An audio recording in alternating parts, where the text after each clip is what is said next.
Morning, good to go? Well, yesterday, of course, the Albanese government passed the climate bill through the House of Representatives. Very big step towards ending the climate wars in Australia. And again, thank the House of Representatives for the very constructive role and the majority of members played, 89 votes to 55, to ensure the passage of the bill through the House, and I look forward to the passage of the bill through the Senate when Parliament resumes. As we've said, the passage of this bill sends a message to investors in renewable energy and transmission and storage around the world that Australia is open for business to become a renewable energy powerhouse. But also, as we've said, this is not the end of the work. There is much, much more to do, and Australia has a lot of catching up to do on 10 years of delay, denial and dysfunction. One of the key measures in getting Australia to 82% renewable energy by 2030, which is the Albanese government's plan, will be offshore wind. We're way behind the game, way behind the rest of the world in producing wind off our coastline. Again, we have a lot of catching up to do. Today, getting on with the job, after a big sitting fortnight, I'm announcing the next steps for the Albanese government. Today, I'm announcing that yesterday I signed an instrument beginning the 60-day consultation process to declare the coast of Gippsland as an offshore wind zone. The area is covered by the map. You can see here for the offshore wind zone off the coast of Gippsland. Offshore wind is jobs rich and energy rich. It creates a lot of power and a lot of jobs. And the Star of the South proposal, which would be built in that offshore wind zone off Gippsland, would create enough power for 1.2 million households, or 20% of Victoria's energy needs, for example. And offshore wind is expected to create 3,000 to 8,000 jobs a year when it's up and running across Australia. I'm also announcing today the next steps, the pathway or the pipeline of zones that I'll be beginning consultation on over the next 18 months at various points. The next zone that I intend and expect to be consulting on is offshore wind in the Pacific Ocean region off the Hunter Valley in New South Wales. And then also off the Illawarra, the Pacific Ocean region off Portland in Victoria, the Bass Strait region off northern Tasmania, and the Indian Ocean region off Perth and Bunbury, of course, in Western Australia. These are the next zones that we'll be beginning consultation on. Now, this is an important process because I want to bring communities with us on this important journey. There'll be questions, there'll be valid concerns, there'll be issues that need to be worked through with communities, whether they be recreational fishers, commercial fishers, environmental issues that need to be factored in.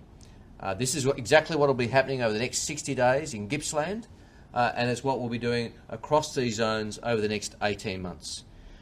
This is good news for these communities. A lot of jobs will be created.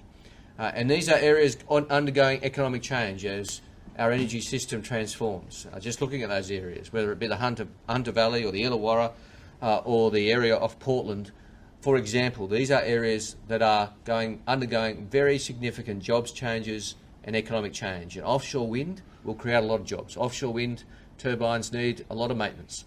They need ships to maintain them. They need ports to keep them operating.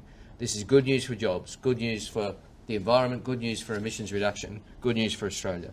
It's the next important step on our transition to 82% renewable energy in our national energy market. Happy to take any questions. Can you just explain, like, visually, how many wind turbines would there be over what sort of area? Well, that's the process to be worked through. This is the next step. Then once, say, for example, Gippsland gets formally designated after 60 days of consultation, then there'll be an opportunity for Star of the South, which is the most advanced wind farm, to then formally apply for a licence. They will be operating in that area. And again, there's other interest from other groups, particularly around the Hunter Valley and the Illawarra. This is the next step for them. A wind farm can be, say, 200 turbines, but it'll all depend on the various proposals that come forward. Of course, they'll all need to go through their own environmental approvals as well. What about consultation with communities? I mean, do people know that there is going to be this sort of project Oh, well, area, or are they finding this out today? no, Gippsland, for example, is the most advanced, and there's been a lot of community consultation. I've been to Gippsland myself. I've met with groups. I've spoken to Darren Chester, the local member there. There's already been a lot of consultation. This is the formal part of consultation for Gippsland. The others are at an earlier stage. Again, the local members there will be engaging in consultation, as will my department, to get issues aerated. There'll be very genuine concerns. Around the world, people have found a way, for example, for recreational and commercial fishing to work in together with offshore wind. And when would you expect power from this project, for example, to go into the grid? Oh, well, Star of the South will, as again, the most advanced project, hopefully.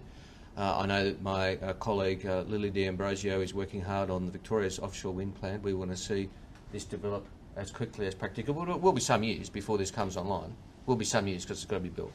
Just on the climate bill, you're obviously celebrating it passing the lower house, but it's being criticised as being symbolic. Have you got something next on the agenda that's more practical? Well, it's not symbolic. It is practical, because it sends the message to investors that we're open for business. I mean, this is 20 years of climate wars we've had, 10 years of delay, dysfunction, that this Parliament is taking big steps to end. I mean, there's a reason why the Business Council, the Australian Industry Group, the Australian Chamber of Commerce and Industry, all called for the legislation to be passed, because they know it provides a certainty for investment. So it's not symbolic. It's meaningful. Yes, there's more to do. What's next? The day after the passage through the House of Representatives, we're here doing this. Much more to do as well. Why not commit to a climate trigger in that bill? As I said last night, Minister Plibersek is working through the issues of the Samuel Review. We were very clear that this is a passage of a climate bill, and we weren't going to equate the two issues. Are you anticipating more amendments to it? No. You've said also that the Greens have got it wrong about the 114 coal and gas projects. Do you have the correct figure? How many coal and gas projects? No, the point I'm making is that just because a company says that they might propose a project doesn't mean that there's some list the Greens say that the Labor Party supports. That's the point I'm making, and it's the correct point. These projects have to go through board approval, then they have to get finance, which is a significant hurdle. Then they have to go through all the relevant environmental approvals. And Minister Plibersek showed yesterday, I think, that is hardly an automatic process. So you're saying that there's less than 114? No, I'm saying that there is no pipeline of proposals which the Labor Party, as Mr. Bant suggests, is supporting, because there's a process to go through. Okay? All good? Thanks for your time.